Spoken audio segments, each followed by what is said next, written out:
Welcome to the first of the 25-26 school year, First Chapter Fridays. This Friday, we are going to read the first chapter of Ghost by Jason Reynolds. Jason Reynolds dedicated the book to the runners on what we read in chapter one. After we read it, think about what he actually means by dedicating it to the runners. Check this out. This dude named Andrew Dahl holds the record for blowing up the most balloons with his nose. Yeah, that's true. Not sure how he found out that was some kind of special talent, and I can't even imagine how much snot be in those balloons. But hey, it's a thing, and Andrew's the best at it. There's also this lady named Charlotte Lee who holds the record for owning the most rubber ducks. No lie. Here's what's weird about it. Why would you even want one rubber duck? Let alone 5,631. I mean, come on. And me? Well, I probably hold the world record for knowing about the most world records. That and for eating the most sunflower seeds. Let me guess, Miss Sunflower Seeds, Mr. Charles practically shouts from behind the counter of what he calls his country store, even though we live in a city. Mr. Charles, who, by the way, looks just like James Brown if James Brown were white, has been ringing me up for sunflower seeds 5 days a week for about, let me think, since the fourth grade, which is when Ma took the hospital job. So, for about 3 years now, he's also hard of hearing, which, when my mom used to say this, I always thought she was saying harder hearing, which made no sense at all to me. I don't know why she just didn't say almost deaf. Maybe because hard of hearing is more like hospital talk, which was probably rubbing off on her. But yeah, Mr. Charles can barely hear a thing, which is why he's always yelling at everybody and everybody's always yelling at him. His store is a straight up scream fest, not to mention the extra sound effects from the loud TV he keeps behind the counter. Cowboy movies on repeat. Mr. Charles is also the guy who gave me this book, Guinness World Records, which is where I found out about Andrew Dahl and Charlotte Lee. He tells me I can set a record one day, a real record, be one of the world's greatest somethings. Maybe, but I know one thing. Mr. Charles has to hold the record for saying, "Let me guess, sunflower seeds," because he says that every single time I come in, which means I probably already hold the record for responding loudly the same exact way. "Let me guess, $1." That's my comeback. Said it a gazillion times. Then I slap a buck in the palm of his wrinkly hand, and he puts the bag of seeds in mine. After that, I continue on my slow motion journey, pausing again only when I get to the bus stop. But this bus stop ain't just any bus stop. It's the one that's directly across the street from the gym. I just sit there with the other people waiting for the bus, except I'm never actually waiting for it. The bus gets you home fast, and I don't want that. I just go there to look at the people working out. See, the gym across the street has this big window, like the whole wall is a window. And they have those machines that make you feel like you walking up steps. And so everybody just be facing the bus stop, looking all crazy like they're about to pass out. And trust me, there ain't nothing funnier than that. So I checked that out for a while, and while it's like it's some type of movie, the one about to pass out show starring Star Stepper person 1 through 10. I know this all probably sounds kind of weird, maybe even creepy, but it's something to do when you're bored. Best part about sitting there is tearing into my sunflower seeds like they were theater popcorn. About the sunflower seeds, I used to just put a whole bunch of them in my mouth at the same time, suck all the salt off, then spit them all out machine gun style.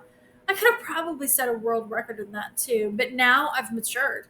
Now I take my time, moving them around, positioning them for the perfect bite to pop open the shell, then carefully separating the seed from my with my tongue. Then, and this is the hard part, keeping the little seed safe in the space between my teeth and tongue. I spit the shells out, and finally, after all that, I chew up the seed up. I'm like a master at it, even though honestly, sunflower seeds don't taste like nothing.